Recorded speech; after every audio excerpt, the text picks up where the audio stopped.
360 नहीं बल्कि 360 से भी ज्यादा बुतों की इबादत हुआ करती थी। खाने काबा के अंदर भी बुत रखे हुए थे। हम सरकार के सहारे पर नहीं रह सकते और हम इस मखलूत तालीमी निजाम के सहारे नहीं चल सकते।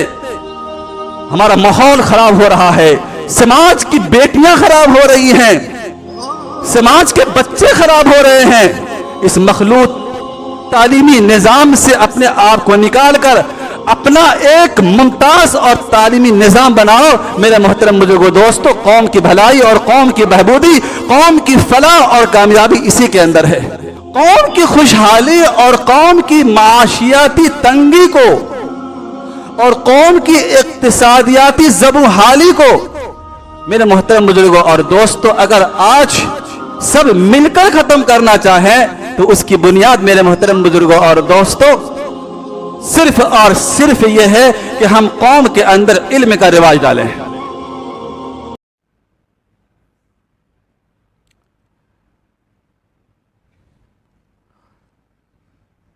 उस वक्त की बड़ी सल्तनत रूम और फारस, वो भी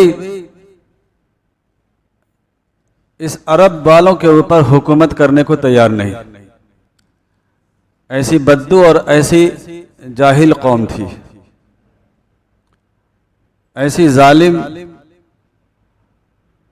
और ऐसी जाहिल कौम थी।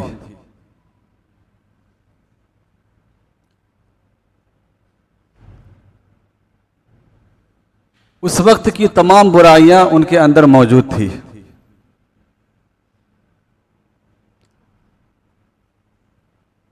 फैसले होते थे जिसकी लाठी उसके भैंस, इस बुनियाद पर फैसले हुआ करते थे।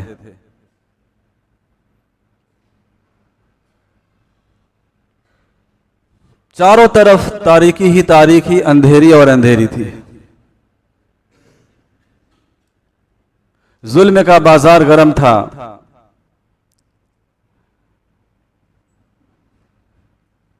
एक दूसरे को लूटना, एक दूसरे के माल को गस्ब करना,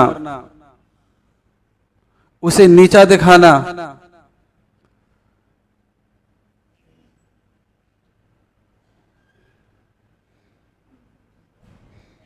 उर्यानियत और फहाशियत भी उरूज पर था।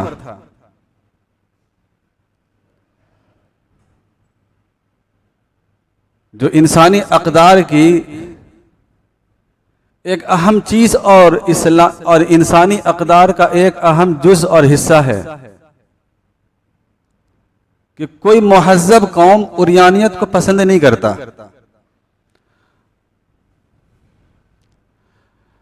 उर्यानियत और फहाशियत इतने उरूज पर कि खाने काबा का तवाफ भी बगैर कपड़े के क्या करते थे। मर्द औरत खाने काबा का तवाफ कर रहे हैं और बदन के ऊपर कपड़े नहीं। उर्यानियत का यह हाल था।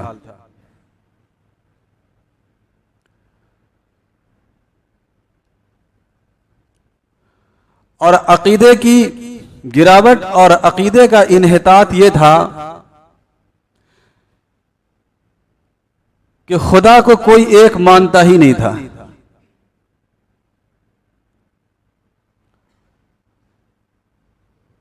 तीन 360 नहीं बल्कि 360 से भी ज्यादा बुतों की इबादत हुआ करती थी।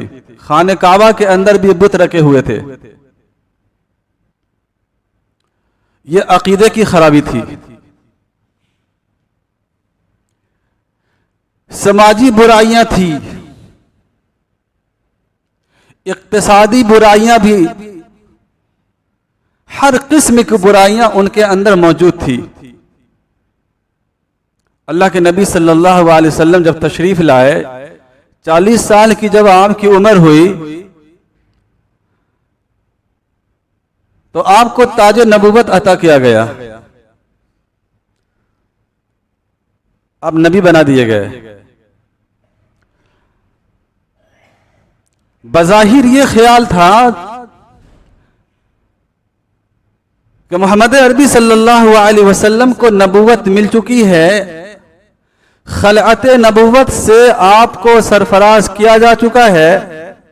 बज़ाहिर ये समझ में आ रहा था और बज़ाहिर लोगों का ये ख्याल था कि जुल्म के खिलाफ कोई आयत नाजिल होगी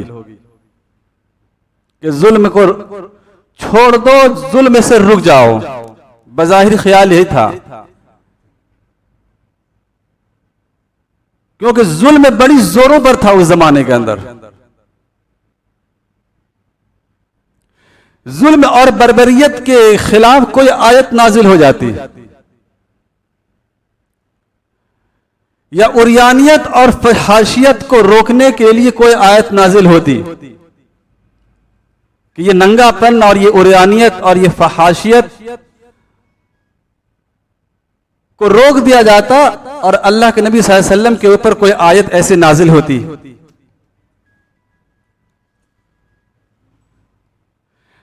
या समाजी बुराइयां जो उनके अंदर थीं, उन समाजी बुराइयों के बारे में कोई ऐसी आयत नाजिल होती। या सबसे बड़ी और सबसे घिनौना जो उनका जुर्म था, अकीदे का बिगाड़, शिर्क और बुत परस्ती जो उनके अंदर थी, तौहीद के इस बात और शिर्क के रद्द के बारे में कोई आयत नाजिल होती कि शिर्क को छोड़ दो और तौहीद के ऊपर, वहदानियत के ऊपर 360 बुत या इससे ज्यादा जो बुतों के तुमने अपने ज़हन के अंदर और अपने दिलो दिमाग के अंदर बसा रखा है, इसे निकाल फेंको और एक अल्लाह की गवाही दो। इस तरह की कोई आयत नाजिल होती। बज़ाहिर ख्याल यही था। लोगों ने यही सोचा था कि हमारे अंदर जो बुराइयां हैं, जाहिरी बुराइयां, या हमारे अंदर जो बातनी बुराइयां हैं, उन बुराइयों के रोकथाम के लिए कोई आयत नाजिल होगी। अल्लाह तबारक व तआला ने ऐसी कोई आयत नाजिल नहीं की।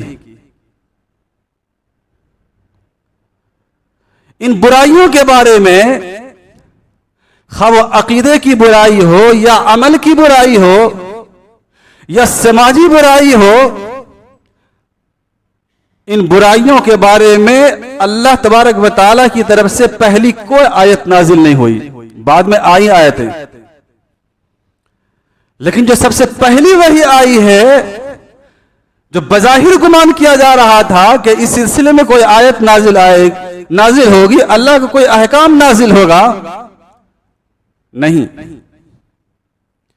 सबसे पहली आयत और सबसे पहली वही, अल्लाह तबारक व तआला का जो सबसे पहला हुक्म आया है जमीन के ऊपर, इस कायनात के ऊपर जो अल्लाह का सबसे पहला हुक्म और सबसे पहली वही आई है, इक़रा बिस्मि रब्बिकल्लज़ी खलक़ खलक़ल इंसान मिन अलक़ इक़रा व रब्बुकल अकरमुल्लज़ी अल्लम बिल क़लम। पढ़ अपने रब के नाम से जिसने पैदा किया, जो तुम्हारा खालिक है, जिसने जमे हुए खून से तुम्हें पैदा किया।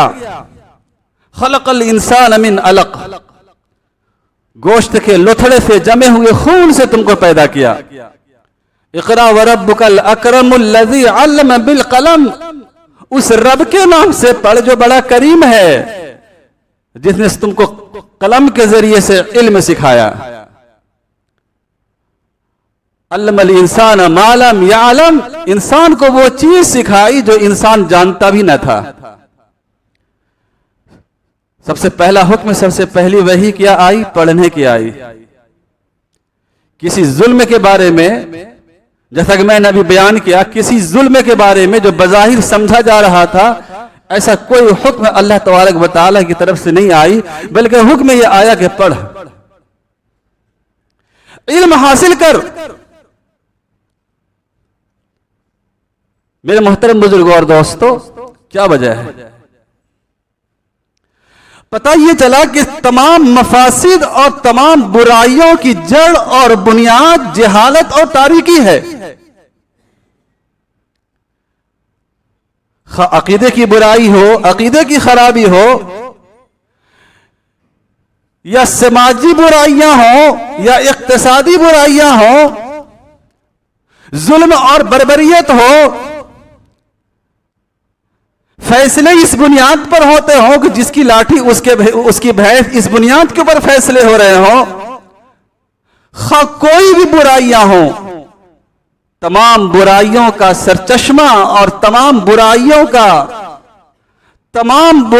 का सरचश्मा में और बुनियाद है वो तारीकी और जहालत है। इसीलिए अल्लाह तबारक व तआला ने जो सबसे पहली वही नाजिल फरमाई वो पढ़ने की नाजिल फरमाई कि पढ़, इल्म हासिल कर। जहालत तारीकी है और इल्म नूर है। जब इल्म आएगा, जब नूर आएगा तो जहालत की तारीकी छटती चली जाएगी। ये तमाम बुराइयां इसी वजह कर है कि इंसान और पूरी इंसानियत जहालत की तारीकी के अंदर डूबी हुई है। तो सबसे पहले जहालत को दूर करने के लिए आयत नाजिल हुई कि जहालत दूर हो जाएगी, इल्म का नूर आ जाएगा, तमाम बुराइयां अपने आप खत्म हो जाएंगी। एक तारीक कमरा हो, उस तारीक कमरे के अंदर सांप भी है, बिच्छू भी है और दीगर कीड़े और मकोड़े भी हैं। एक कमरा है, एक रूम है जिसको आपने बंद कर रखा है, कोई रोशनी नहीं और वो अंधेरा है बिल्कुल।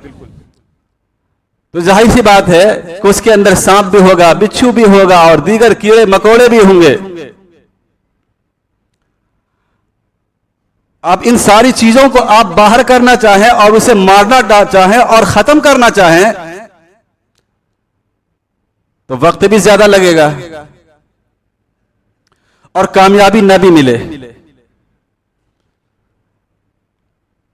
वक्त भी ज्यादा लगेगा और कामयाबी भी नामुमकिन है, कामयाबी न भी मिले। आप सांप को खत्म करना चाहेंगे, बिच्छू हमला कर देगा। अब बिच्छू को खत्म करने की कोशिश करेंगे, सांप हमला कर देगा या दीगर कीड़े मकोड़े आपका काम कर देगा।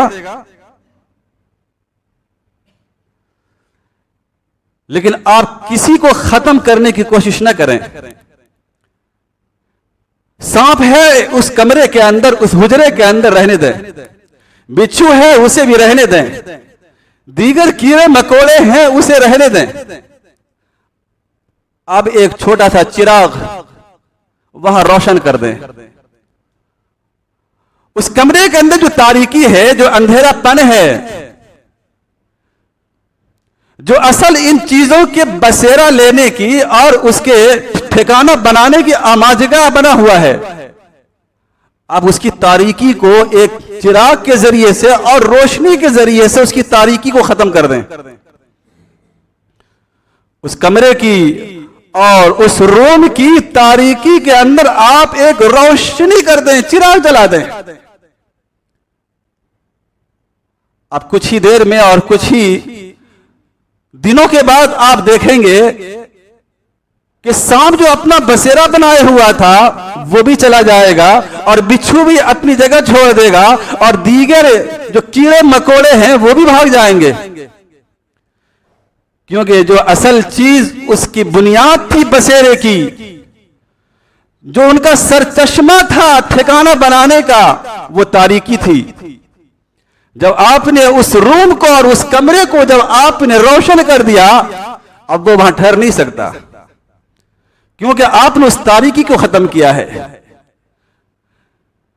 जब इल्म का नूर कौम के अंदर आएगी, जब उम्मत के अंदर इल्म का नूर आएगा, तो ये सारी बुराइयां और सारे मफासिद और सारी जुल्म और बर्बरियत जो कौम के अंदर फैली हुई है, वो मेरे मोहतरम बुजुर्गों दोस्तों, जब इल्म का नूर आएगा तो इल्म के नूर से सारे मफासिद और सारी खराबियां अपने आप खत्म हो जाएंगी।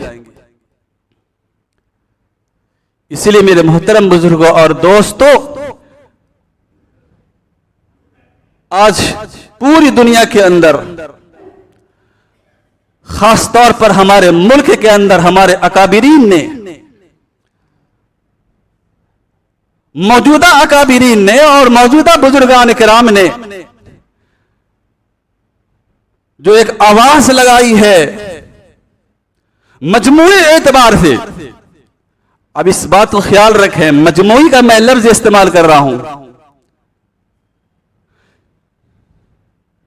कि कौम मजमूयत का नाम है, कौम अफराद, कौम फर्द वाहिद का नाम नहीं होता। अगर कौम के अंदर एक शख्स कामयाब है तो उसे कौम की कामयाबी हम नहीं कह सकते। ठीक है, एक शख्स अपनी माशियात के एतबार से बहुत अच्छा है, इक्तिसाद और इक्तिसादियात के एतबार से वो बहुत ठीक है,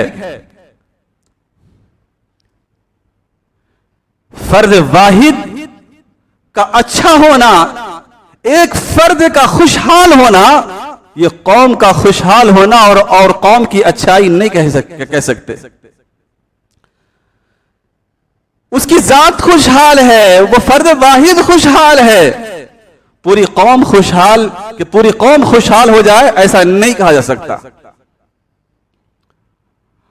कौम की खुशहाली और कौम की माशियाती तंगी को और कौम की इक्तिसादियाती ज़बूहाली को, मेरे मोहतरम बुजुर्गों और दोस्तों, अगर आज सब मिलकर खत्म करना चाहें तो उसकी बुनियाद, मेरे मोहतरम बुजुर्गों और दोस्तों, सिर्फ और सिर्फ यह है कि हम कौम के अंदर इल्म का रिवाज डालें।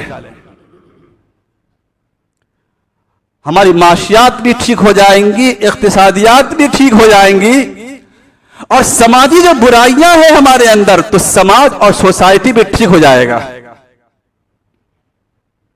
अल्लाह के नबी सल्लल्लाहु अलैहि वसल्लम को सबसे बड़ा मौजज़ा जो दिया गया है, सबसे बड़ा मौजज़ा वो इल्मी मौजज़ा है। हजारों मौजज़े अल्लाह के नबी सल्लल्लाहु अलैहि वसल्लम को अमली मौजज़े दिए गए, अमली मौजज़े जो दीगर अंबिया किराम अलैहिस्सलातु वस्सलाम को दिया गया, अमली मौजज़े दिए गए। हज़रत ईसा अलैहिस्सलातु वस्सलाम को अल्लाह तबारक व तआला ने जो मौजज़ा दिया है वो हयात मौता का मौजज़ा दिया कि मुर्दे को जिंदा कर लिया करते थे। कुम बिइज़्निल्लाह, अल्लाह के हुक्म से उठ, जमीन से मुर्दा मिट्टी फाड़ता हुआ उठकर खड़ा हो जाता था। ये ईसा अलैहिस्सलातु वस्सलाम का मौजज़ा था, ये अमली मौजज़ा है। ईसा अलैहिस्सलातु वस्सलाम गए, मौजज़ा उनके साथ चला गया। मूसा अलैहिस्सलातु वस्सलाम का मौजज़ा, अल्लाह ने मूसा अलैहिस्सलाम को मौजज़ा दिया, असाए मूसा और यदे बैजा, कि आप लाठी को जमीन पर मारते वो सांप बन जाता, और बगल के अंदर अपने हाथ को डालकर निकालते तो हाथ तो पंजा रोशन हो जाता। मूसा अलैहिस्सलातु वस्सलाम गए, उनके मौजज़ात उनके साथ चले गए। यूसुफ अलैहिस्सलातु वस्सलाम को अल्लाह ने मौजज़ा अता फरमाया कमीज़ यूसुफ का, कि जब याकूब अलैहिस्सलातु वस्सलाम के आंख से वो कमीज, वो कुर्ता जब लगाया गया तो याकूब अलैहिस्सलातु वस्सलाम की बिनाई जो चली गई थी, यूसुफ अलैहिस्सलातु वस्सलाम के फिराक में और गम के अंदर जब वो कमीज लगाया गया तो याकूब अलैहिस्सलातु वस्सलाम की बिनाई लौट आई।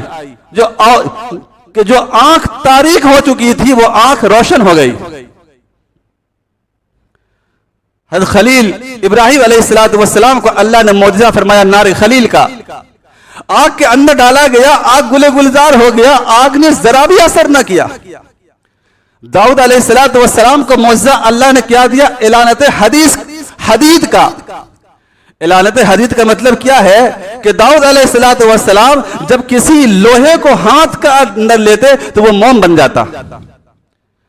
ये अंबिया किराम अलैहिस्सलातु वस्सलाम के मौजज़ात हैं, और दीगर अंबिया किराम अलैहिस्सलातु वस्सलाम के, ये तो मैंने कुछ अंबिया के गिनाए हैं। और जितने भी नबी आए, अल्लाह ने अपने तमाम अंबिया किराम अलैहिस्सलातु वस्सलाम को मौजज़ात अता फरमाए, अमली मौजज़ा, जो उनके साथ वो गए तो उनके साथ चले गए। अल्लाह के नबी सल्लल्लाहु अलैहि वसल्लम को जो मौजज़ा अल्लाह ने अता फरमाया, अमली मौजज़े हजारों अता फरमाए, लेकिन उनमें से एक मौजज़ा जो है वो इल्मी मौजज़ा है, जो आज तक बाकी है। अल्लाह के नबी सल्लल्लाहु अलैहि वसल्लम चले गए, लेकिन वो मौजज़ा आज तक बाकी है। कि किसी आमिल का अमल वो उनके साथ चला जाता है। कोई आमिल हो, अमल करने वाला है, वो गए तो उनका मौजज़ा उनके साथ चला गया, वो अमल उनके साथ चला जाता है। लेकिन किसी आलिम का इल्म, अगर आलिम चला जाता है तो उसका इल्म नहीं जाता, बल्कि उसका इल्म दुनिया के अंदर भी बाकी रहता है। इसी तरीके से अल्लाह ने अपने नबी आखिरी मोहम्मद अरबी सल्लल्लाहु अलैहि वसल्लम को जो मौजज़ा अता फरमाया, वो इल्म का मौजज़ा जिसको कुरान कहते हैं। अल्लाह के नबी सल्लल्लाहु अलैहि वसल्लम तशरीफ ले गए, आप इस दुनिया से रूपोश हो गए, लेकिन आपका मौजज़ा कुरान पाक की शक्ल के अंदर मेरे दोस्तों 1400 साल हो गए, आज भी उसी आबोताब के साथ बाकी है और क़यामत तक बाकी रहेगी। तो मालूम हुआ कि सबसे बड़ा मौजज़ा जो इस कायनात के अंदर है वो इल्म का मौजज़ा है। और सारी मखलूकात के ऊपर, तमाम अंबिया किराम अलैहिस्सलातु वस्सलाम के ऊपर जो अपने आखिरी पैगंबर मोहम्मद अरबी सल्लल्लाहु अलैहि वसल्लम को तफव्वुक और फजीलत हासिल है, वो इल्म की बुनियाद पर हासिल है। तो आज भी अगर कोई कौम तरक्की पजीर होना चाहती है, अगर कौम अपनी तरक्की चाहती है, कौम के अफराद तरक्की चाहते हैं, हमारे बच्चे आगे बढ़ें, तो फिर मेरे मोहतरम बुजुर्गों और दोस्तों, आपको अपनी जिंदगी के अंदर और अपने बच्चों के लिए इल्म वाला मुजज़ा आपको अपनाना होगा। इल्म कोई भी हो, इंसान को नफा देता है। इसलिए मेरे मोहतरम बुजुर्गों और दोस्तों, आज पूरी हिंदुस्तान के अंदर अकाबिरीन उम्मत इस बात की आवाज लगा रहे हैं कि हम अपने एतबार से हम सरकार के सहारे पर नहीं रह सकते और हम इस मखलूत तालीमी निजाम के सहारे नहीं चल सकते। हमारा माहौल खराब हो रहा है, समाज की बेटियां खराब हो रही हैं, समाज के बच्चे खराब हो रहे हैं। इस मखलूत तालीमी निजाम से अपने आप को निकालकर अपना एक मुमताज और तालीमी निजाम बनाओ। मेरे मोहतरम बुजुर्गों दोस्तों, कौम की भलाई और कौम की बहबूदी, कौम की फलाह और कामयाबी इसी के अंदर है। अल्लाह से दुआ है अल्लाह तबारक व तआला कहने और सुनने से ज्यादा अमल की तौफीक अता फरमाए। व आखिरु दावाना अनिल हम्दुलिल्लाहि रब्बिल आलमीन।